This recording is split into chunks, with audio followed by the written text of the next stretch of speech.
Hello friends, welcome to சத்யாவின் சமையல். நம்ம இன்னைக்கு இந்த வீடியோவில் கறி குழம்போட அதே டேஸ்ட்டில் சுண்டல் குழம்பு எப்படி வைக்கிறதுன்னு பார்க்கலாங்க. இது இட்லி, தோசை, பணியாரம், சப்பாத்தி, ஆப்பம், சாப்பாடு எல்லாத்துக்குமே ரொம்ப ரொம்ப டேஸ்ட்டாக இருக்கும். இது எப்படி செய்யுதுன்னு பார்க்கலாம். ஒரு கடாயை அடுப்பில் வச்சுக்கோங்க. கடாய் நல்லா ஹீட் ஆனோடனே அதில் கொஞ்சமாக நல்லெண்ணெய் சேர்த்திக்கோங்க. எண்ணெய் நல்லா ஹீட் ஆனோடனே இதில் வரமல்லி 3 ஸ்பூன் சேர்த்திக்கோங்க. இது கூடவே 1 ஸ்பூன் சீரகம் சேர்த்திக்கோங்க.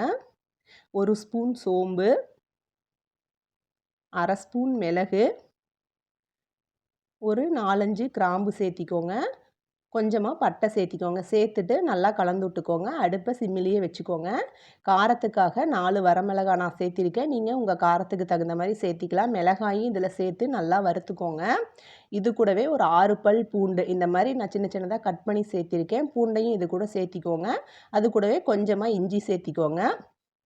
அது கூடவே சின்ன வெங்காயம் இந்த மாதிரி ஒரு 15 வெங்காயம் இந்த மாதிரி கட் பண்ணிவிட்டு சேர்த்திக்கோங்க. கட் பண்ணி சேர்த்துனிங்கன்னா வதக்கும்போது சீக்கிரமாக வதங்கி வந்துடும்.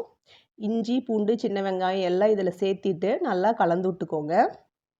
வெங்காயம் இந்த அளவுக்கு நல்லா வதங்கி வந்ததுக்கப்புறமா இதில் ஒரு மீடியம் சைஸ் தக்காளி இந்த மாதிரி கட் பண்ணி சேர்த்து அதையும் நல்லா வதக்கி விட்டுக்கோங்க.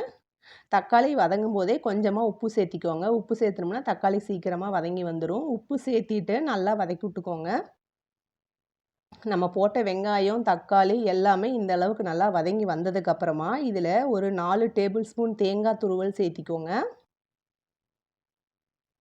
தேங்காய் துருவல் சேர்த்துட்டு நல்லா கலந்து விட்டுக்கோங்க.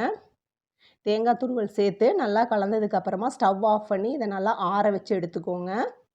இது நல்லா ஆறுனதுக்கப்புறமா ஒரு மிக்ஸி ஜாரில் போட்டுக்கோங்க. மிக்ஸி ஜாரில் போட்டுட்டு கொஞ்சமாக தண்ணி ஊற்றி இதை நல்லா அரைச்சி எடுத்துகிட்டு வந்துடுங்க. இந்த அளவுக்கு நல்லா அரைச்சி எடுத்து வச்சுக்கோங்க. ஸ்டவ் ஆன் பண்ணி ஒரு குக்கர் அடுப்பில் வச்சுக்கோங்க. குக்கர் நல்லா ஹீட் ஆனோடனே அதில் 2 ஸ்பூன் எண்ணெய் சேர்த்திக்கோங்க. எண்ணெய் நல்லா ஹீட் ஆனோடனே பட்டை, கிராம்பு, சோம்பு சேர்த்திக்கோங்க. சேர்த்துட்டு இது ஒரு டைம் நல்லா கலந்து விட்டுக்கோங்க. பட்டை, கிராம்பு, சோம்பு நல்லா பொரிஞ்சு வந்தோடனே இதில் ஒரு 6, 7 சின்ன வெங்காயம் இந்த மாதிரி நீளமாக கட் பண்ணி சேர்த்திக்கோங்க. இதுக்கு சின்ன வெங்காயமே சேர்த்துக்கோங்க. அப்போ தான் டேஸ்ட் நல்லாயிருக்கும். வெங்காயம் சேர்த்துட்டு ஒரு டைம் நல்லா மிக்ஸ் பண்ணி விட்டுக்கோங்க. வெங்காயம் வதங்கும் போதே கொஞ்சமாக கருவேப்பிலை சேர்த்து அதையும் நல்லா கலந்து விட்டுக்கோங்க. வெங்காயமெல்லாம் இந்த அளவுக்கு நல்லா வதங்கி வந்ததுக்கப்புறமா கருப்பு சுண்டல் இந்த மாதிரி 8 மணி நேரம் நல்லா ஊற வச்சுட்டு நல்லா அதை கழுவி எடுத்துக்கோங்க. ஊற வச்ச சுண்டலை அந்த குக்கரில் சேர்த்திக்கோங்க. சுண்டல் நம்ம தனியாக வேக வச்சு சேர்க்க வேண்டியது இல்லைங்க. குழம்பு வைக்கும்போது இதே மாதிரியே சேர்த்துக்கலாம்.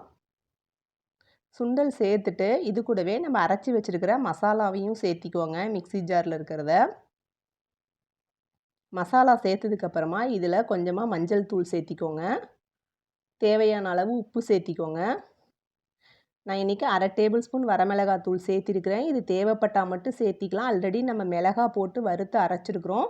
காரம் அதிகமாக தேவைப்பட்டால் இதை சேர்த்திக்கலாங்க வரமிளகாய் தூள், இல்லைன்னா ஸ்கிப் பண்ணிடலாம். சேர்த்துட்டு நல்லா மிக்ஸ் பண்ணி விட்டுக்கோங்க. மசாலா, சுண்டல் எல்லாமே நல்லா மிக்ஸ் ஆகி வர மாதிரி ஒரு 2 நிமிஷம் நல்லா மிக்ஸ் பண்ணிக்கோங்க. இந்த மாதிரி நல்லா மிக்ஸ் பண்ணதுக்கப்புறமா தண்ணி சேர்த்திக்கோங்க. ஃபஸ்ட்டு மிக்ஸி ஜார் அலசி அந்த தண்ணி சேர்த்திக்கோங்க.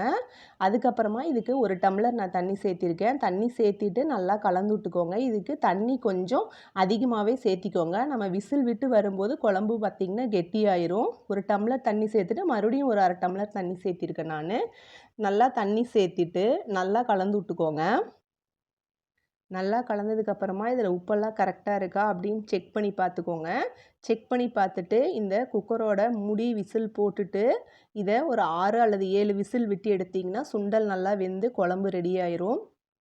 விசில்லாம் இந்த மாதிரி ஏர்லாம் நல்லா ரிலீஸ் ஆனதுக்கப்புறமா குக்கர் மூடி ஓப்பன் பண்ணி பார்க்கலாங்க. பாருங்கள், எண்ணெயெல்லாம் நல்லா பிரிஞ்சு வந்து சூப்பரான சுண்டல் குழம்பு ரெடி ஆயிடுச்சுங்க. குக்கர் மூடி ஓப்பன் பண்ணதுக்கப்புறமா இதில் நல்லா கலந்து விடுறதுக்கு முன்னாடி கொஞ்சமாக மல்லி இலை தூவிக்கோங்க. மல்லி இலை தூவிட்டு ஒரு டைம் நல்லா மிக்ஸ் பண்ணி விட்டிங்கன்னா சூப்பரான சுண்டல் குழம்பு ரெடி ஆயிருங்க. அது சுண்டல் தனியாக வேக வைக்கணும்னு அவசியம் இல்லைங்க. குக்கர்லேயே போட்டு 7 விசில் விட்டிங்கன்னா சுண்டலும் நல்லா வெந்து வந்துடும். இந்த சுண்டல் குழம்பு கறி குழம்போட டேஸ்ட்டில் அப்படியே இருக்குங்க. கண்டிப்பாக நீங்களும் ட்ரை பண்ணி பாருங்கள். ட்ரை பண்ணி பார்த்துட்டு இந்த சுண்டல் குழம்பு டேஸ்ட்டு எப்படி இருந்ததுன்னு மறக்காமல் கமெண்ட் பண்ணுங்கள். இந்த வீடியோ பிடிச்சிருந்ததுன்னா ப்ளீஸ் ஒரு லைக் பண்ணுங்கள். நம்ம சேனலை மறக்காமல் சப்ஸ்கிரைப் பண்ணிக்கோங்க. பாய்.